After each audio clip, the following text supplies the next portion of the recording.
Hey there, welcome back to the business behind the game, where we break down the business side of sports from emerging trends to the people and companies shaping the industry today. I'm Kush, and today we have a really exciting guest, Carter Juan.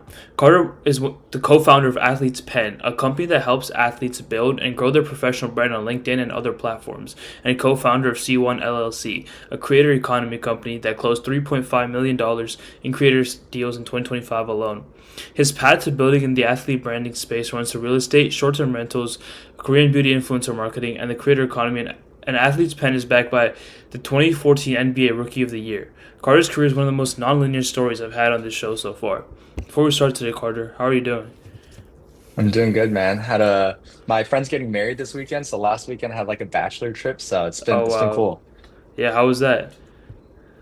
So we went like paintballing, ATV riding, so it was all cool. I'm like all bruised up over here, and then Yeah. on the last day we went ATV riding. My friend flipped and broke his collarbone, so Oh shoot. that slowed us down, but it's all I good. mean, yeah. I mean, it's always great times though. I'm really excited to get this started though. Yeah, yeah, So for sure. let's start from the beginning. You worked as a barista, a real estate intern, a commercial appraiser, and a short term rental operator before getting into athlete branding. Walk us through that path. What were you actually trying to figure out during those years? Yeah, so I was really fortunate to go to, I guess, what's considered like a high academic high school. I went to Mhm. Troy High School in California. So one cool thing about Troy, it's like a technical high school, and by the end of your high school graduation, essentially you have to finish what's called like a Troy Tech internship. And Mhm. so because of that, I kind of understood like life outside of just academics very early because Mhm. essentially saw workforce pretty live, right? Yeah. And seeing that in person, I kind of saw firsthand about like like I have to wake up and drive to work and like, Yeah. just to make X amount of dollars, right? So at a very early age, try to figure out, what's my goal? If it's $100,000 a year, how am I going to get there? So I was, I grew up in this TikTok age of like side hustles, entrepreneurship, and Yeah. watched a lot of that, and just tried honestly a bunch of different things until I'm in the position where I am today. Mhm. And then later you shifted towards influencer marketing. That's like a very specific niche. What did working in influencer marketing for that industry teach you about how brands and creators actually work together? Yeah, so I think one thing I found out was that in the world of influence marketing, sales is everything, right? Yeah. And I think someone who started entrepreneurship at a young age, I didn't Mhm. get an education from working under a sales program at a top tech startup, top company. I kind of Mhm. just had to figure out myself, right? Yeah. So when I started these influence marketing campaigns, I didn't know what I was doing at all. I think what I did figure out worked for me specifically, though, was at some point, if you put so many reps, it's going to be impossible to fail, right? Mhm. So with influence marketing, if common campaigns run X amount of emails, I will do X times 100, right? And Oh, same okay. thing, getting the brands to work with me and getting them to allow me to run their campaigns. Yeah. So that was kind of the approach I did. I think it's just reps, man. Yeah, definitely. I think reps is definitely huge, just because I think the best way you can learn something is just by doing it rather than learning and shadowing other people. Obviously, that does help out, but if you're doing it yourself, I think you learn a lot faster and you get to learn at your own pace at the same time. So I think I really like the mindset you took there, especially with sales. And if you're unfamiliar with something and just constantly doing it over and over again, I think definitely it brings you a lot of experience. Mhm. For sure. Yeah, and then later, at what point did you realize that creator and athlete branding space was where you wanted to focus, and what made you like go all in on that specifically? Yeah, so I guess I'll separate this into like two different subsections because I think the creator experience was like a lot earlier, was almost what I consider like my first success, right? Hmm. And then the athlete is more recent and when I'm kind of putting a lot of my eggs into this basket now. So Yeah, to start with the creator world, I actually started running the campaigns for these brands. And yeah, it was good. I think at the age I was like 19, 20 years old and like yeah, making a decent amount of money in college. And I was like, wow, like I'm the man. Like I could send myself all these products. If it's my yeah, friend's birthday, I just gift them free products instead of actually having to get them a gift. They're like, yo, this is yeah. insane, right? So that was really cool. But like at some point it was just I was just running these campaigns, doing a lot of mindless work. And Mhm. if I did well, great job. If I did poorly, I'm getting yelled at by all these brand founders and like, yo, like what the heck are you doing? Yeah, Um, so it wasn't until I wrote on a piece of paper one of the creators that I was pretty closely connected with on just how I think she could monetize better. And like Mhm. I understood her story. She was actually working. a full-time job. She was working a night shift and she was making content. So essentially working Mm, three jobs, right? mm, And she was making like $3,000, $4,000 a month off content. I saw a lot of potential in her. So I just literally mm. wrote down on a piece of paper. I still work with this girl today. So Yeah. crazy story I always like to share. I can't give the exact username, but in 2025, when working together, she made over $1 million in brand deals. Oh wow. Um, so you can imagine for me, it was like so much more fulfilling Yeah. to essentially work my friend and allow her have financial freedom, quit her jobs. And now like Mm. she wakes up at like noon, films and edits for like 3 hours and goes back to sleep. So it Wow. was so much more fulfilling like letting her get that experience instead of just Yeah. getting yelled at by these brand founders. So Yeah. that was a moment where like, oh, I'm very passionate about helping creators and like essentially like I say this in my LinkedIn, it's like helping creators become richer, like helping them Mm. become unforgettable. It's not because like I'm actually trying to get them rich. It's like I'm trying to make them free, right? And a Yeah. lot of the creators, I'm getting personal relationships, and it almost feels like I can watch my friend quit their full-time job and pursue something that they want to do full time. Yeah. Um, yeah. Yeah. So was that? Did you find a shift from like working with huge companies and then working with individuals? Is that what really drove you to work in athlete branding specifically? Yeah, exactly. So I think I'm a big believer that like a lot of things you learn will be through osmosis and through the environment. So Yeah. my roommates in college are tech founders or like machine learning engineers getting their PhD. So I was Mm. very surrounded by this tech environment of tech startups and all these other things. And Yeah. being surrounded by that, I saw firsthand what was kind of important for them. What was the like key things to grow these tech companies? And one thing I always Mm. saw was these tech founders are trying to go viral on LinkedIn because they sell business to business, and the Mm. best place to market that is on LinkedIn. Yeah. So me and my co-founder for Athletes Pen, his name's Daniel Sung. We were actually working for tech founders for a really long time. Mm. And it was cool, but it's a similar story with this creator experience where like I'm getting good results. These big companies are willing to pay me decent amounts monthly. But Mm. like if a post goes well, it's like cool, that's what you're paid for. If it's bad, I'm just getting yelled at. I'm going back in Yeah. the same circle, right? Yeah. And it wasn't until me and my co-founder Danny, we grew up playing sports. We were like, hey, like, wouldn't it be really cool to hear an NBA player's perspective of their life outside of sports in their business world, in their branding world? And Yeah. that's when we kind of slowly made the shift. Obviously, we didn't go all in because we didn't even know if an athlete would give us a chance. But Yeah. like we kind of rumbled the idea, and then when we reached out to Michael Carter Williams, who is the 2014 Rookie of the Year, Yeah. he kind of just gave us a chance. He was really involved. Didn't just say, "Hey, Carter, go do everything yourself." He, was taking calls with us, making sure his voice is heard. And like I Yeah. saw firsthand how much of a benefit he had too. I Yeah. can go into other stories there, but similar story of how like getting yelled at by these big brands to this athlete is now very happy with what I'm doing, and it's almost like I'm building a relationship again. So Yeah, definitely. I think, especially in today's world, just building a personal brand for athletes is huge because I think it's a huge difference between an athlete to be famous and for an athlete to have like a brand itself.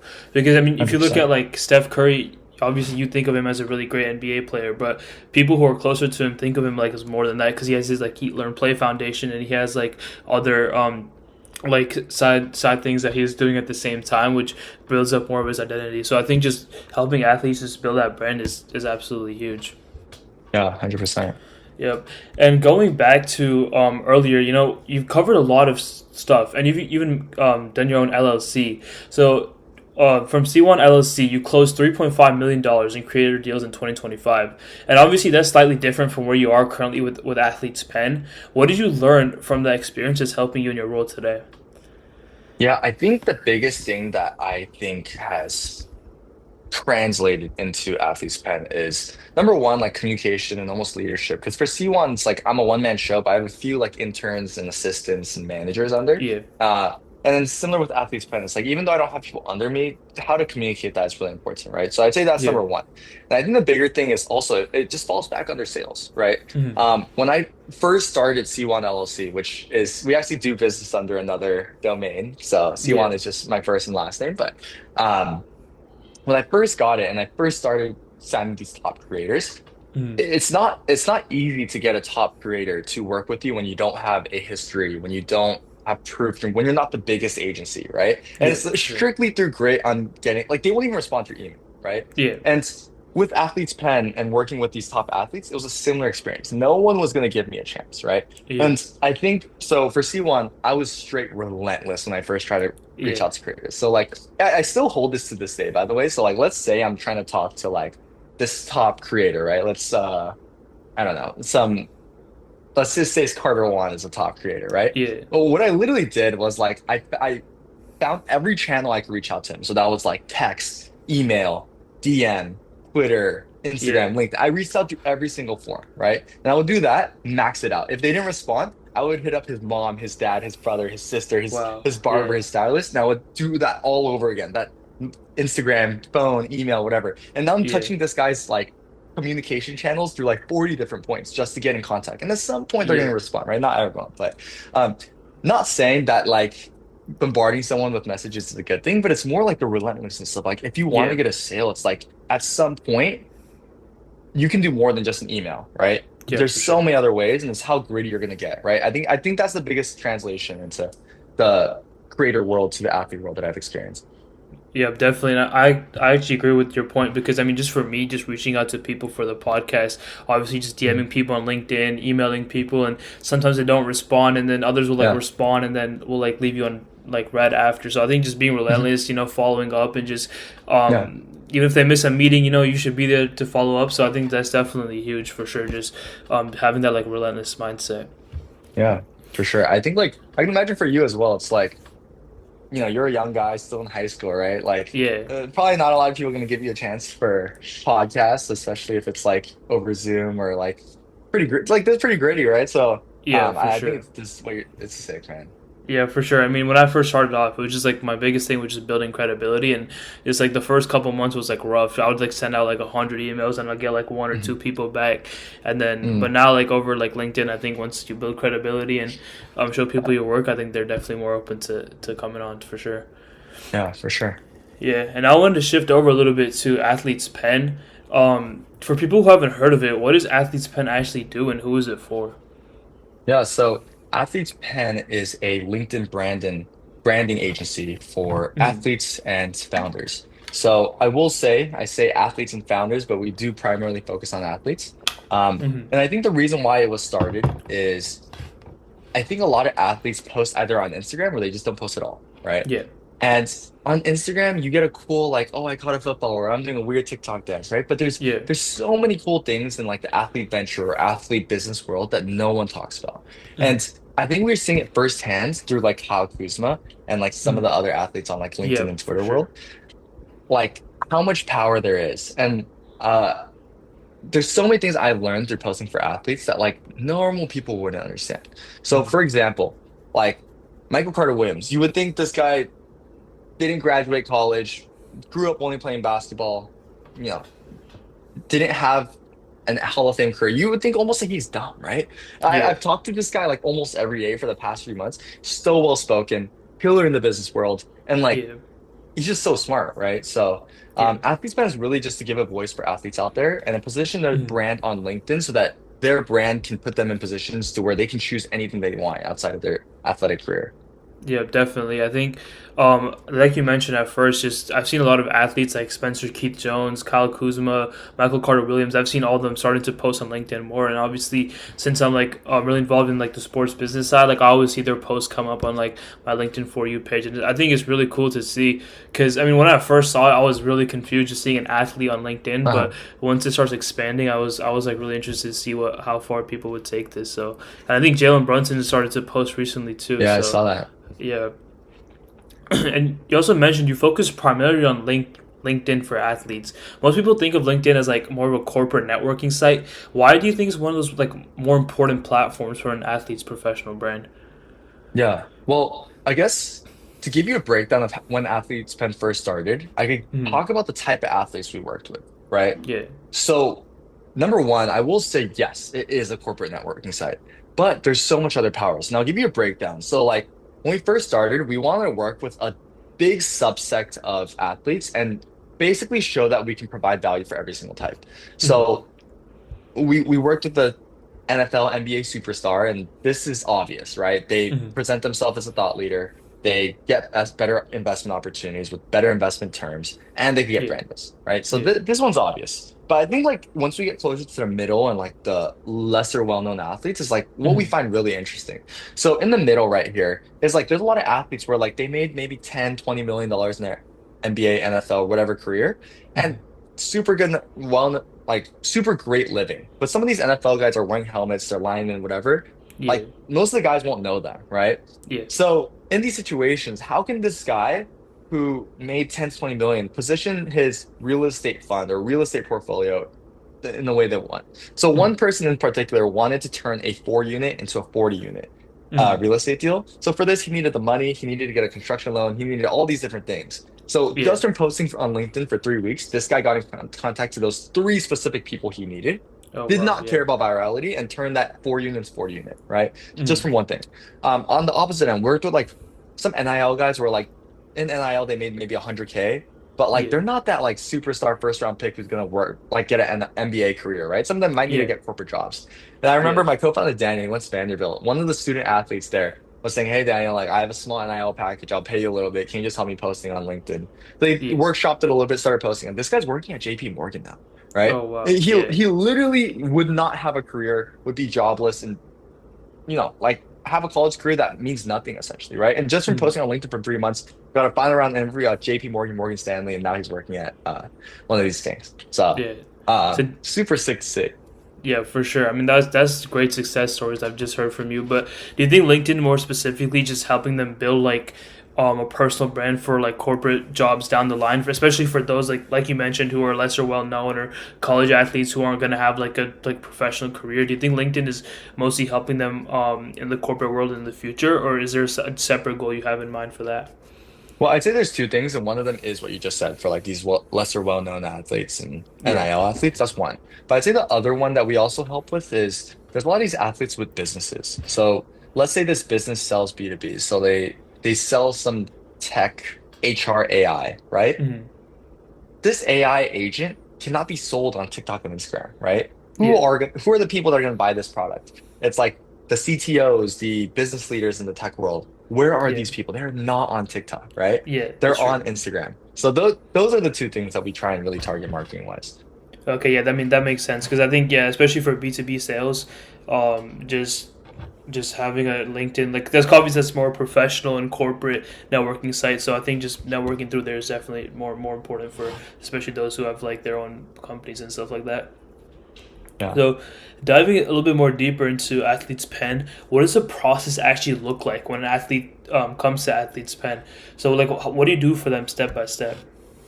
Yeah. So number one, we talk them through our brand positioning process, right? So we recently started working. He actually joined our team. His name is Bert. He's Hmm. 20 years at LinkedIn, one of LinkedIn's first hires when they were still an early stage company. Oh wow, yeah, He actually was so passionate about the mission of helping athletes build their brand outside of sports that he actually is leaving LinkedIn and is now joining our team.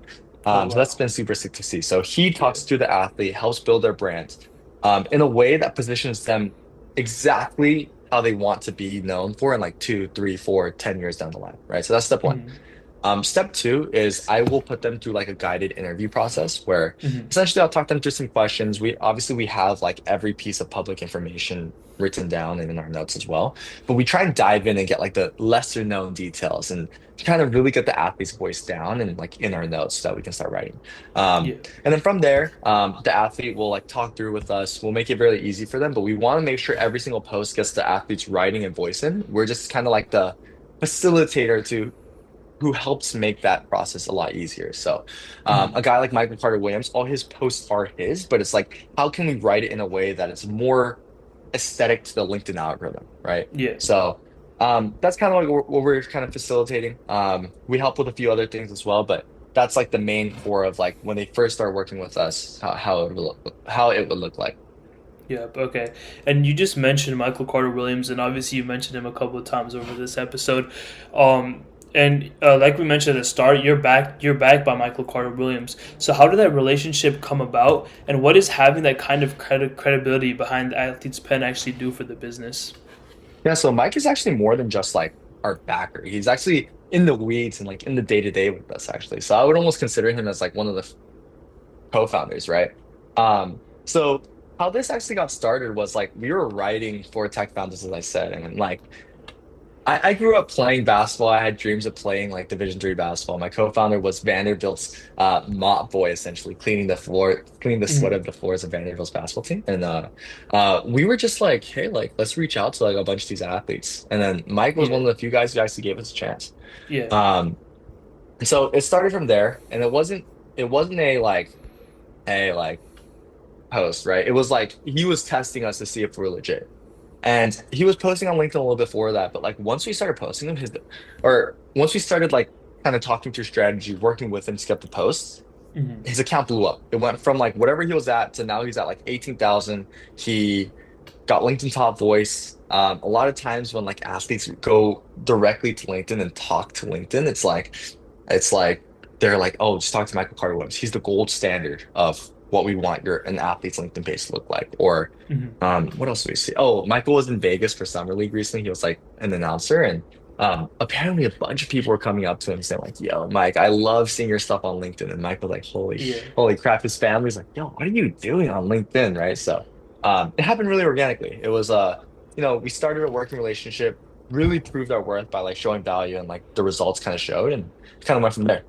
Yep, definitely. I think just getting an NBA athlete and that too, a rookie of the year is going to be huge for you, and just building credibility off that. I'm sure like fueled a lot of momentum for you down the line as well. Yeah.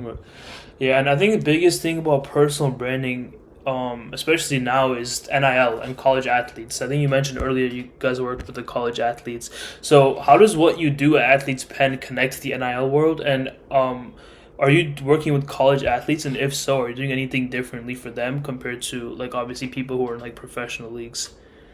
Yeah. So obviously, like financially speaking, it's like it's hard to exceed unless it's like AJ the Banter, right? Like, and Mm-hmm. by the way, we don't work with AJ. Yeah. But like unless it's them, it's very hard for most college athletes to afford, some premium service that like a top NBA player is paying for, Yeah. right? Yeah. So I think for them, I think the mission of the Athletes Pen is to make sure every single athlete can get their life out or their brand outside of basketball or football or whatever sport heard. So Mm-hmm. we don't want to set athletes pen as something that isn't available for those guys. So we do offer different services for them. And I wish that I could say that we're working with like 50 of these guys. We aren't working with that many. Mm-hmm. Um, but I think it does affect the NI world because a lot of athletes are going to come out as like being thought leaders in like the business world as well. And Yeah. there's gonna be depending on which athlete, there's gonna be a lot more people that you realize are gonna be smart and they're gonna be able to use the NIL money that they make to become early investors in these startups, especially if it's like a kid who's playing Division 1 football or basketball at Yeah. Stanford. And like someone they meet in their classroom is building this world-class AI tech startup or something like that, Yeah. right? And they'll have access first dibs. So it's not there yet, but I do think there will be a world when like NIL athletes, top NIL athletes, are start posting early and like they can position themselves a lot better. Yeah, definitely. I think NIL just. I've talked to a couple people who work in NIL, just on like one of them on my podcast as well, and I think definitely NIL is just changing the whole landscape of like media, social media for athletes because you've seen people posting on Instagram more, TikTok more. I think slowly like as they see the success of like NBA players and professional athletes, they're gonna start shifting over to LinkedIn as well, and that can help them build like a personal brand in the corporate world as well. So I think this is gonna be huge for sure. Yeah, 100%. Yeah. And I want to shift a little bit over to the business of like athlete branding. So there's a difference between an athlete who's famous and an athlete who has a brand. Can you break that down? And what does it actually mean to have a brand rather than just having like a huge following or like a name and recognition? Yeah. So I guess like it depends on what you define as brand, right? There's some people who have a brand, but it's like a brand that's not well known or a brand that's not viewed publicly that's in a positive light. Yeah. With us specifically, it's like we're trying to build a brand professionally and as a leader in the business world, right? Hmm. And I think one thing that a lot of people mistake in this process is they'll post on LinkedIn saying, "Oh, yesterday I had this great opportunity to meet with like Jensen Huang from NVIDIA and like he was so cool." Like, I don't think that's the best way to like position your brand. In those Yeah. situations, like you almost seem like some jock who got to like hang out with the nerd of school and like it's like, oh wow, like the cool kid got to meet with the nerd, right? And I Yeah. don't think that's the way to do it. I think the better way to do it is like being a true like, hey, I thought about this, I confirmed it by meeting this person, or I met this person and my thought and like my perspectives changed. I think it's better like being a storyteller and like really sharing perspectives that are outside of just like, oh, like I'm cool to announce that I started this, right? Mhm. Uh, I think that's the biggest mistake that people make. A lot of people just make it as like a nice announcement newsletter board instead of like a true story that they're able to tell. Yeah, definitely. I think that makes sense.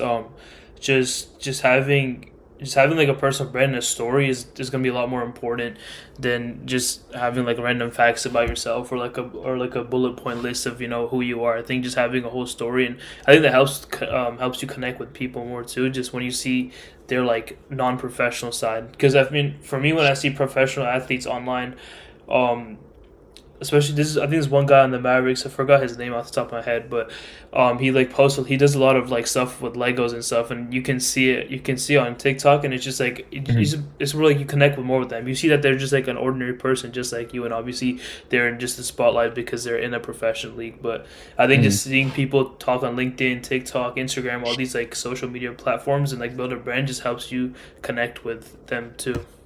Yeah, yeah. Wait, are you talking about Derek Lively? That's who it is. Yeah, Derek Oh, Lively. It dude, was some a of the stuff he's big. done is insane. Have you seen the Miles Turner stuff? Yeah, I've seen a little bit of it. I think more so Derek Lively stuff, but Okay. um, yeah, I think just his part with the Legos and stuff is like super interesting because he has like a whole collection. He's built like a huge like I think he has like a whole like display shelf of just like all like Mhm. the big pieces he's built. So Yeah, I think yeah. it's just like really cool to see for sure. Yeah, it's sick. Yeah. And my next question for athlete branding was obviously brands are starting to get like a little bit more sophisticated about like who they partner with, and it's less about like follower count. Like how we just mentioned about famous versus brand. They want like more engagement, authenticity, and just alignment with the audience. How do you guys like position an athlete to meet those standards? This is an interesting question because I do know where you're coming from because I think before the age of social media, an athlete getting paid for brand deals is very different because like previously you're paying for the name, image, and likeness and you get to come out in a Yeah, commercial. yeah, Whereas now it's like almost athletes are treated like social media creators where they get paid almost like brand deals, right? yeah, Um, so to answer your question specifically, I think I can't speak for the other platforms because we haven't built out like Instagram, TikToks yet.